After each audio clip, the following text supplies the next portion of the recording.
नमस्कार, मैं हूं आपके साथ रश्क गौरी और आप इस वक्त IBC 24 देख रहे हैं। हम आपसे वादा करते हैं कि आपसे मध्य प्रदेश की कोई भी खबर आपसे नहीं छूटेगी। करेंगे खबरों का संपूर्ण विश्लेषण अगले 24 मिनट में। पावर प्राइम मध्य प्रदेश में आज क्या हुआ, क्योंकि सवाल आपका है।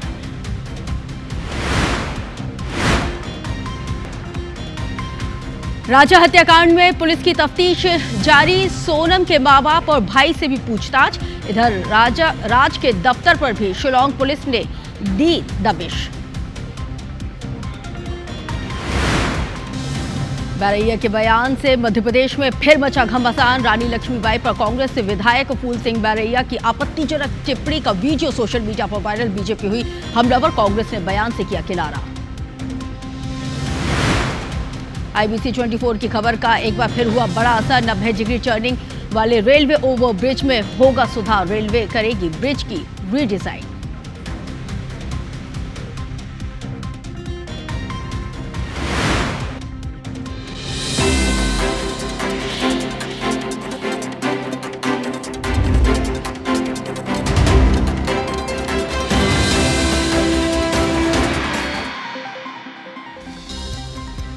तो मध्य प्रदेश में आज क्या हुआ, क्योंकि 24 मिनट में आज हम इन खबरों पर करेंगे बात, इन खबरों पर रहेगी नजर। सबसे पहले बात करेंगे बड़बोले बारैया ने आगे एक बार फिर से विवादित बयान दिया है, जिस पर घमासान होना शुरू हो गया है। और 3 करोड़ का प्रोजेक्ट, 2 करोड़ की कंसल्टेंसी, आप अंदाजा लगा सकते हैं कि कितना बड़ा यहाँ पे गड़बड़ झाला हुआ है। तो वहीं कांग्रेस में बवाल है, बीजेपी के सवाल है, और इन सवालों से कितना कांग्रेस बचेगी इस पर भी होगी चर्चा। तो वहीं यहाँ पे सोनम तेरे कितने राज, जी हाँ, क्योंकि लगातार इस पूरे केस में परत दर परत जैसे खुल रही है और भी चीजें चौंकाने वाली लगातार सामने आ रही। तो वहीं ये देखिए, ग्रामीण रंग पर्यटन संघ मोहन उत्सव करेंगे विस्तार के साथ चर्चा। और सबसे पहले बुलेटिन में शुरुआत करेंगे सोनम तेरे कितने राज। और बड़ी खबर इंदौर से, जहां पर IBC 24 पहुंचा है सुपर कॉरिडोर स्थित अवंती रेस्टोरेंट में। अब आप सोच रहे होंगे कि ये क्यों पहुंचा है, अब ये भी जान लीजिए। क्योंकि इसी रेस्टोरेंट में बैठकर हत्या की साजिश को रचा गया था। 16 मई को इसी रेस्टोरेंट में मिले थे सभी आरोपी, और इन सभी ने एक साथ बैठकर इस बात को तय किया था कि राजा की हत्या करनी है। और इसी तारीख को राजा का जो आखिरी जो दिन है वो तय कर दिया गया था। सोनम के आरोपियों से फोन से जुड़े होने की बात भी लगातार सामने आई है, और जैसे जैसे डिटेल्स निकलती आ रही हैं, ठीक वैसे वैसे और भी चौंकाने वाले खुलासे होते जा रहे हैं और उन पर मोहर लगती जा रही है। तो देखिए, 16 मई को ये वही रेस्टोरेंट है जिसमें इन सभी आरोपियों ने बातचीत की थी, एक साथ बैठ के पूरी प्लानिंग बनाई थी, और यहीं पर राजा का लास्ट डे मुकर्रर कर दिया गया था। सबसे पहले एक्सक्लूसिव तस्वीर आप तक हम पहुंचा रहे हैं। सबसे पहले IBC 24 इसी सुपर कॉरिडोर स्थित अवंती रेस्टोरेंट में पहुंचा, और यहीं पर सभी आरोपी मिले थे 16 मई को।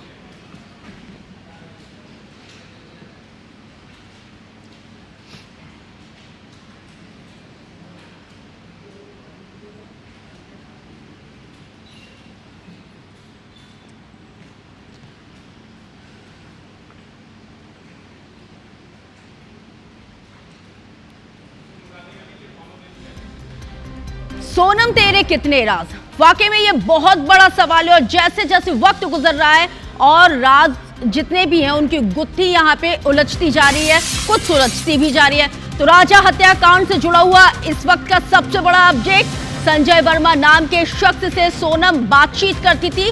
सूत्रों के हवाले से खबर निकल के सामने आई है। संजय और सोनम की कई मर्तबा यहाँ पे बातचीत हुई है। सोनम ने 100 से ज्यादा बार संजय से बातचीत की है। सूत्रों के हवाले से बहुत बड़ी खबर है।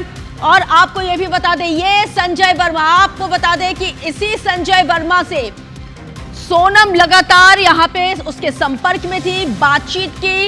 1, 2, 3, 4 नहीं बल्कि 100 बार सोनम, या यूं कहें कि 100 से ज्यादा बार सोनम की संजय से बात हुई है। इसके साथ ही संजय का मोबाइल अभी फिलहाल इस वक्त स्विच ऑफ बता रहा है। लेकिन जो सबसे बड़ा अपडेट है वो यही है, और इसका जो लास्ट सीन है 8 जून का बताया जाता है। और इसी बीच एक और बहुत बड़ी खबर मिल रही है, वो भी आपको बता देते हैं। इसी केस से जुड़ी हुई राज्य हत्याकांड में बहुत बड़ा अपडेट।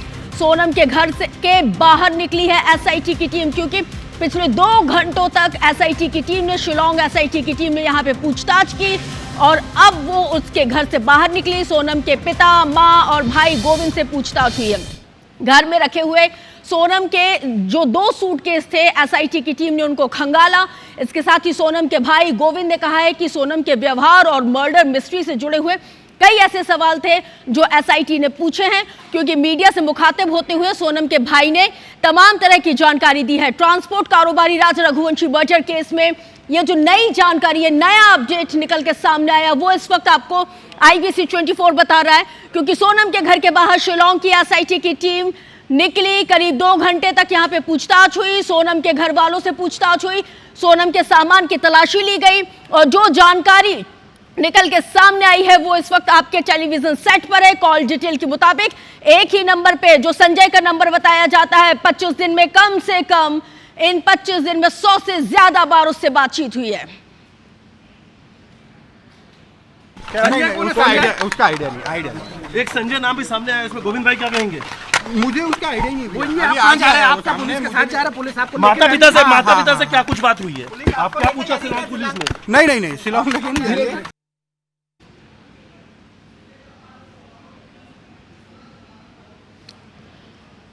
तो ये देखिए, क्योंकि लगातार IBC 24 आपको ये बिग अपडेट दे रहा है। एसआईटी की टीम ने तकरीबन यहाँ पे सोनम के परिजनों के साथ 2 घंटे तक बातचीत की, उनसे जांच पड़ताल की। कई ऐसे महत्वपूर्ण सवाल थे जो उन्होंने न केवल सोनम के भाई माता पिता से पूछे, बल्कि सोनम के व्यवहार और जो लास्ट टाइम का जो भी उसका जो बॉडी लैंग्वेज थी उसके बारे में भी जानकारी हासिल की है। इसके साथ ही जो जानकारी निकल के सामने आई है वो ये है कि सोनम के जो कॉल डिटेल्स है उसको खंगाला गया है और उसमें जो सबसे बड़ा चौंकाने वाला जो घटनाक्रम निकल के सामने आया कि 25 दिन में उसने संजय से 100 से ज्यादा बार बातचीत की है। देखिए, हमने हाल ही में आपको जबलपुर नगर निगम का वो कारनामा दिखाया था जिसमें 3 करोड़ रुपए के प्रोजेक्ट के लिए 2 करोड़ रुपयों की कंसल्टेंसी को चुकाया गया। अब कांग्रेस पार्षद दल इस पूरे मामले को लेकर EOW में चला गया है और जबलपुर नगर निगम के नेता प्रतिपक्ष अमरीश मिश्रा की अगुवाई में आज कांग्रेस के पार्षद जबलपुर के EOW ऑफिस पहुंचे, जहां पर उन्होंने EOW SP को इस फर्जीवाड़े के दस्तावेज सौंपे हैं और पूरे मामले में जांच और कार्रवाई की मांग की है। और कांग्रेस पार्षद की ओर से दी गई शिकायत में यह कहा गया है कि जबलपुर नगर निगम ने शहर की एयर क्वालिटी की निगरानी के लिए 3 करोड़ रुपए की मशीनों को लगवाया था, लेकिन मशीनों को लगाने की सलाह मशवरे के लिए कंसल्टेंसी फर्म को इन्होंने 1 करोड़ 85 लाख रुपए का भुगतान किया है। कांग्रेस ने इसे नगर निगम की कमीशनखोरी और बड़ा भ्रष्टाचार बताया। इसके साथ ही इधर EOW SP सुनील पाटीदार का कहना है कि इस पूरे मामले में शिकायत मिली है, सत्यापन किया जाएगा और फिर इस पूरे मामले में जांच करते हुए कार्रवाई की जाएगी। लगभग 135 शहरों में हमारा शहर जबलपुर नंबर 1 आया है, तो हमारा शहर भ्रष्टाचार में भी नगर निगमों में नंबर 1 है, ये हम दावे के साथ कह सकते हैं। और इसका जितना भी दामोदार है वो नगर सत्ता के ऊपर है, क्योंकि नगर सत्ता और प्रदेश सत्ता और केंद्र की सरकार 3 ट्रिपल इंजन की सरकार होने के बाद भी जो भ्रष्टाचार है वो चरम सीमा पार कर चुका है। और अब इसके एक बिंदुवार हम शिकायतें लगातार EOW और लोकायुक्त में करेंगे। एक कार्य था जिसमें उनके द्वारा शिकायत की गई है और उसकी जांच के संबंध में निवेदन किया गया है। चूँकि EOW की अपनी एक प्रक्रिया है, उस प्रक्रिया में हम लोग इसको देखते हैं कि ये सत्यापन योग्य है, हमारी जांच योग्य है या नहीं है, और उसके बाद फिर आगामी जो भी कार्रवाई होगी वो करेंगे। ज्यादा जानकारी के साथ मेरे सहयोगी विजेंद्र पांडे हमारे साथ संस्कारधानी जबलपुर से लाइव जुड़ गए। विजेंद्र, MP अजब है और सबसे गजब है, क्योंकि 3 करोड़ का प्रोजेक्ट और 2 करोड़ की कंसल्टेंसी। यूं ही नहीं कहेंगे कि MP अजब है और सबसे गजब है।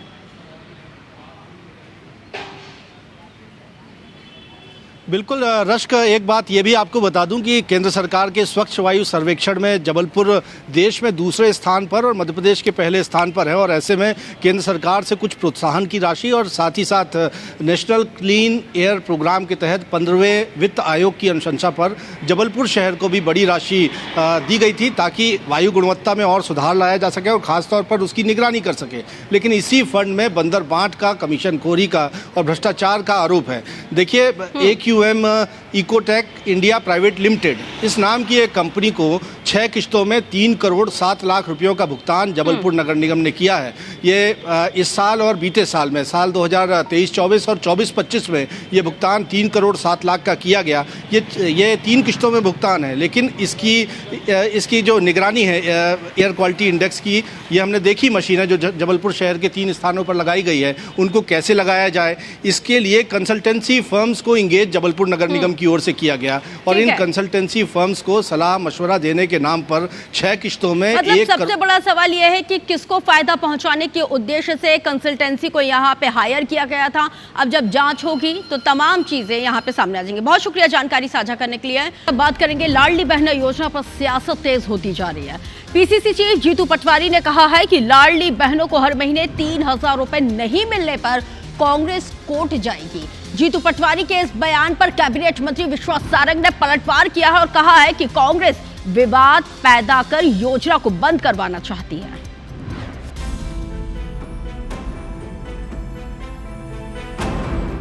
प्रदेश में लाडली बहना योजना को लेकर सियासत फिर गर्मा गई है। कांग्रेस का आरोप है कि बीजेपी ने आधी आबादी के साथ धोखा किया है। पीसीसी चीफ जीतू पटवारी ने कहा कि बीजेपी सरकार ने लाडली बहनों को वादे के मुताबिक 3,000 रुपए अब तक नहीं दिए हैं। इसके खिलाफ कांग्रेस अब कोर्ट जाने की तैयारी कर रही है। 1800 रुपए हर महीने बहन की चोरी हो रहा है। 20 लाख बहनों के नाम काट दिए।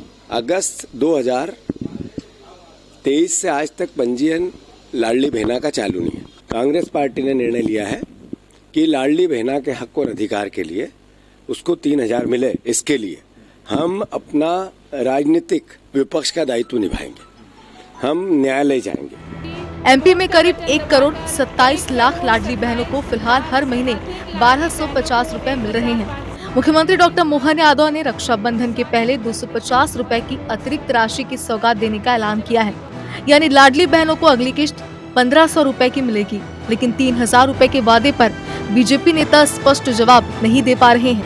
क्या किया है कि अब लाडली बहनों को राखी पर 250 रुपए मिलेगा और उसके बाद भाई दूज से उनको 250 रुपए रेगुलर मिलेगा, मतलब 1,500 रुपए लाडली बहनाओं को मिलना शुरू हो जाएगा। इस योजना को कहीं ना कहीं वो विवादास्पद बनाकर ऐसा करना चाहते हैं कि ये योजना बंद हो जाए। विधानसभा चुनाव में लाडली बहना योजना गेम चेंजर फैक्टर रही थी, जिसकी वजह से कांग्रेस को जीती हुई बाजी हारनी पड़ी। अब इसी योजना के जरिए कांग्रेस बीजेपी सरकार को घेरने की कोशिश कर रही है। नवीन कुमार सिंह, IBC 24, भोपाल। इस वक्त की बहुत बड़ी खबर जबलपुर से आपको बता दें, जहां पर नकली नोट पकड़े जाने का एक और मामला सामने आया और नकली नोट बनाने वाला मास्टरमाइंड को गिरफ्तार कर लिया गया। BBI की स्टडी करता है ये आरोपी। इसके साथ ही इसके घर पर नकली नोट या अपने घर पर नकली नोटों को छापा करता था। असली नोट को स्कैन करने के बाद ये प्रिंटर से उन नकली नोटों को बनाता था। नरसिंहपुर का रहने वाला बताया जाता है। मास्टरमाइंड आरोपी ऋतुराज विश्वकर्मा आरोपी के घर से बड़ी मात्रा में नकली नोटों का जखीरा जब्त किया गया है। तस्वीर इस वक्त आपके टेलीविजन सेट पर इस वक्त आपको बता रहे हैं।